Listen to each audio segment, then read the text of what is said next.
ఓం గంగణపతే నమ ఐం సరస్వత్యై నమ శ్రీమాత్రే నమ దుందుర్గాయ నమ క్రీం క్రీం మహాకాళికాయ నమ ఓం నమ శివాయ శివాయ గురువే నమ యా దేవీ సర్వభూతేషు మాతృరూపేణ సంస్థితా నమస్తస్యై నమస్తస్యై నమస్తస్యై నమో నమః క్రీం క్రీం మహాకాళికాయ నమ క్లీం కృష్ణాయ గోవిందాయ గోపీజనవల్లభాయ శ్రీకృష్ణ పరబ్రహ్మణే పరంజ్యోతిషే నమ శ్రీరామ జయ జయ రామ రామాయ నమ రామ్ దత్తాత్రేయాయ నమ.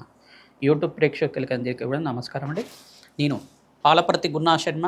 ఈ రోజున మనం చెప్పబోయే విషయం ఏంటిదంటే ప్రధానంగా కంటెంట్ అంతా కూడా ఈ యొక్క ఏప్రిల్ నెల వార ఫలితాల్లో భాగంగా మనం అంతా కూడా విశ్లేషణ చేసుకోవడం జరుగుతుంది. ప్రధానంగా రెండో వారం ఫలితాలంతా కూడా ఏ రకంగా మేషాది ద్వాదశ రాశుల వాళ్ళకి ఈ యొక్క వార ఫలితాల్లో భాగంగా విశ్లేషణ చేసి పరిష్కారం చెప్పడం జరుగుతుంది. ప్రధానంగా చూసుకుంటే గోచార చక్రంలో అంతా కూడా ఈ యొక్క గ్రహస్థితి ఈ రకంగా ఉంది.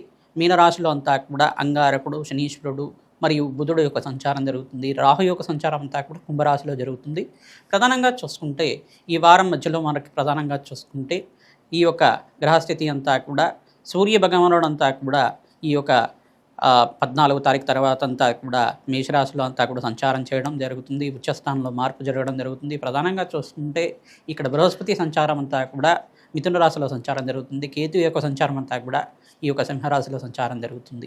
ప్రధానంగా శుక్రుడు అంతా కూడా ఈ మాసంలోనే ప్రధానంగా చూసుకుంటే తన సొంత రాశి అయిన వృషరాశికి అంతా కూడా మారడం జరుగుతుంది. తద్వారా అష్టైశ్వర ప్రాప్తి కలగడానికి ఆస్కారం ఉంటుంది. ఈ వారంలో ప్రధానంగా గ్రహస్థితి అంతా కూడా చూసుకుంటే చంద్రుడు అంతా కూడా ఈ రకంగా మారడం వల్ల గజకేసరి యోగం అంతా కూడా సిద్ధించడానికి ఆస్కారం ఉంటుంది. ప్రధానంగా ఈ యొక్క బృహస్పతి అనుగ్రహం వల్ల కొన్ని రాశుల వాళ్ళకి గురుకటాక్షం అంతా కూడా సిద్ధించడానికి, కార్యసిద్ధి కలగడానికి ఆస్కారం ఉంటుంది.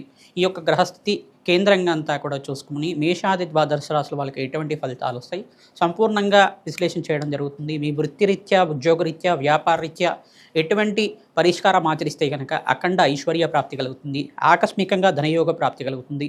ప్రధానంగా ఈ యొక్క గ్రహస్థితి మెరుగుపడడానికి ఎటువంటి పరిష్కారాలంతా కూడా ఆచరించాలి, ఏ గ్రహానికి అంతా కూడా దానాది కార్యక్రమాలు ఆచరించుకోవాలి అంతా కూడా విశ్లేషణ చేసుకొని మేషాది ద్వాదశ రాశి వాళ్ళకంతా కూడా పరిష్కారం చెప్పడం జరుగుతుంది. మేము చెప్పే పరిష్కారం అంతా కూడా గోచార చక్రవశాత్ అంతా కూడా ఉంటుంది. మీ జన్మ జాతకమే ప్రధానమైన జాతకంగా ఉంటుంది. కావున గోచార చక్రాన్ని మరియు ఈ యొక్క జన్మజాతకాన్ని రెండు అన్వయం చేసుకొని చూసుకోవాలి. ప్రతినిత్యం కూడా గోమాత సేవ చేయడం వల్ల మీకంతా కూడా అదృష్ట యోగం సిద్ధిస్తుంది. అఖండ ఐశ్వర్య ప్రాప్తి కలుగుతుంది. అదృష్ట లక్ష్మి యొక్క అనుగ్రహం వల్ల మీకంతా కూడా ధన ధాన్యాది సమృద్ధి కలగడానికి ఆస్కారం ఉంటుంది. తద్వారా మీరంతా కూడా జాతకరీత్యా ఉన్న దోషాలకంతా కూడా పరిష్కారం ఆచరించుకుంటూనే గోచారీత్య గ్రహస్థితి అంతా కూడా మెరుగుపడడానికి ఆస్కారం ఉంటుంది. కావున ఈ పరిష్కారం అంతా కూడా ఆచరిస్తే కనుక శీఘ్ర ఫలితాలు పొందుతారు. సింహరాశి జాతకులకి ఏప్రిల్ నెల వార ఫలితాల్లో భాగంగా రెండో వారంలో మీకంతా కూడా ఈ వారంలో ఎటువంటి ఫలితాలంతా కూడా యొక్కరంగా ఉంటాయి. మీకంతా కూడా విశ్లేషణ చేసి మీకంతా కూడా పరిష్కారం చెప్పడం జరుగుతుంది. సింహరాశి జాతకులు ప్రధానంగా చూసుకుంటే ప్రధానమైన దోషం ఏంటిదంటే గోచారీత్య శని భగవానుడు ఇక దోషకారిగా ఉన్నారు. అష్టమ స్థానంలో దోషకారిగా ఉన్నారు. కావున శని భగవానుడు ప్రీతికరంగా జపము, దానాది కార్యక్రమాలు ఆచరించుకోవడం, తరచుగా మీరంతా కూడా శని భగవానుడు ప్రీతికరంగా తైలాభిషేకం చేయించడం, ప్రధానంగా నవగ్రహాలకు అభిషేకం ఆచరించుకోవడం వల్ల అఖండ లాభాలు గణించడానికి ఆస్కారం ఉంటుంది.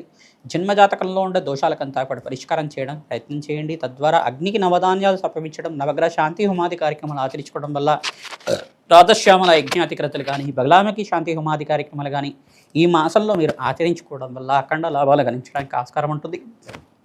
ప్రతినిత్యం కూడా అమ్మవారి దేవాలయంలో, దుర్గామాత దేవాలయాలు కావచ్చు, మహాలక్ష్మి దేవాలయంలో కానీ వీరంతా కూడా పసుపు కొమ్మల మాలనంతా కూడా అలంకరణ చేయడం వల్ల అమ్మవారికి ప్రీతికరంగా పసుపు కొమ్మలతో చేసిన మాలనంతా కూడా అలంకరణ చేయడం వల్ల మంగళవారం, గురువారం, శుక్రవారం రోజుల్లో తరచుగా అమ్మవారికి అంతా కూడా ఈ రకంగా అలంకరణ చేయడం వల్ల ఆడిచ్చిన పసుపునంతా కూడా అమ్మవారికి అభిషేకం నిమిత్తం అంతా కూడా మీరు దానంగా ఇవ్వడం వల్ల మంచి కుంకుమనంతా కూడా అమ్మవారికి అభిషేకం కోసం, నిత్యార్చన కోసం ఇవ్వడం వల్ల మంచి అమ్మవారికి అంతా కూడా ప్రీతికరంగా వస్త్రాన్ని సమర్పించడం వల్ల కూడా సకల సౌభాగ్యం కలుగుతుంది. రాజ్య సంపదలు సిద్ధిస్తాయి. రాజ్యయోగం కలుగుతుంది.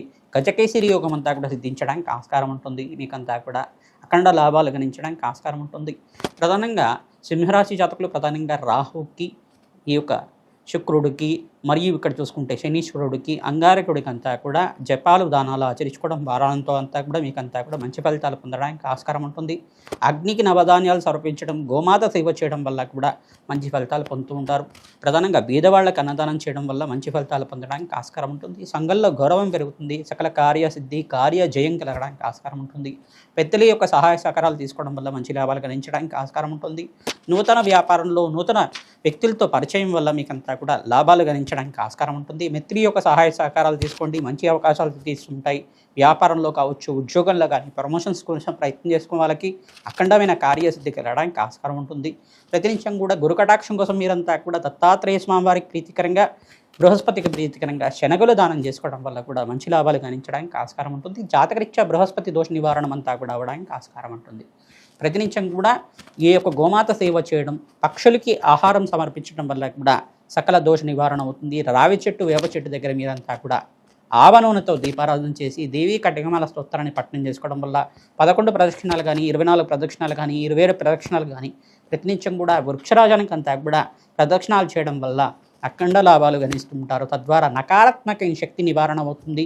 ప్రధానంగా అఖండమైన దైవీకమైన శక్తి ఆశీర్వాదం లభించడానికి ఆస్కారం ఉంటుంది. తద్వారా ఈ యొక్క పారాయణం అంతా కూడా ఆచరించండి. దేవీ కటిమాల స్తోత్రాన్ని పఠనం చేయండి. తద్వారా మీకు అంతా కూడా అఖండ లాభాలు గణించడానికి ఆస్కారం ఉంటుంది. మహాలక్ష్మీదేవి పూజలో భాగంగా ఆవు నెయ్యితో దీపారాధన చేసి, నెయ్యితో దీపారాధన చేసిన తర్వాత మహాలక్ష్మీదేవి యొక్క సహస్రనామార్చన నిత్యం చేసుకుంటూ ఉండడం ఆర్థిక ఇబ్బంది నుంచి బయటపడడానికి ఆస్కారం ఉంటుంది. మహాలక్ష్మీదేవి కవచాన్ని అంతా కూడా వేద బ్రాహ్మణత్వంతో మీరంతా కూడా పారాయణం చేయించడం, శ్రీ సూక్త పారాయణం అంతా కూడా చేయించడం, లక్ష్మీ కుబేర శాంతి హోమాది కార్యక్రమాలు ఆచరించుకోవడం వల్ల అఖండమైన ఐశ్వర్య ప్రాప్తి కలుగుతుంది. వ్యాపారంలో అభివృద్ధి కలగడానికి ఆస్కారం ఉంటుంది. మీకంతా కూడా కార్యసిద్ధి కలగడానికి ఆస్కారం ఉంటుంది. శ్రీమాత్రే నమః.